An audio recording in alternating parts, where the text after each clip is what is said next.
One quick way to make your map more dynamic is to add 3D objects or extruded text to it. You can do this in GeoLayers by simply going to the script section in the panel and selecting Create 3D Scene and Camera. This will add a pre-comp with a 3D camera that will match the movements of your containing map composition. You can then switch this pre-comp to have the Advanced 3D or the Cinema 4D render engine. And since this is pre-comped, you can keep your containing comp at the classic 3D renderer, so you won't lose any of the tools and features you normally do when switching a 3D render engine.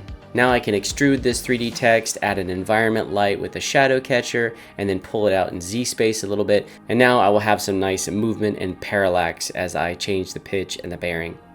In addition to 3D objects and extruded text, you can add more depth by adding a fake depth of field to your containing comp.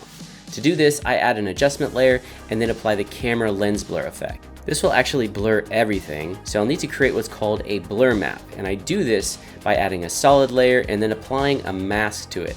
I can then feather out the mask, and in the camera lens blur effect, I can select the blur map layer and then customize to my heart's content. Then I can animate the mask, the feather, the blur amount, or any other parameter I see necessary.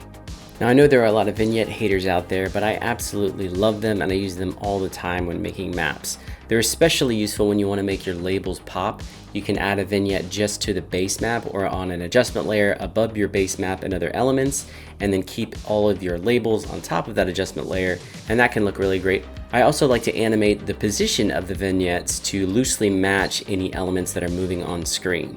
If you're finding your motion to be a little bit too smooth, you can always manually adjust the frame rate via a posterized time effect. Simply add an adjustment layer to the top of your timeline, add the effect, and then set the frame rate you desire.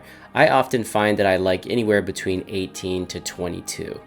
Another way to take that smoothness out of your motion is to use motion blur. Now this can be not very straightforward when you're using GeoLayers, so if you want to add motion blur to a base map, you actually need to jump into the map comp settings and then toggle on this turn on motion blur switch right here.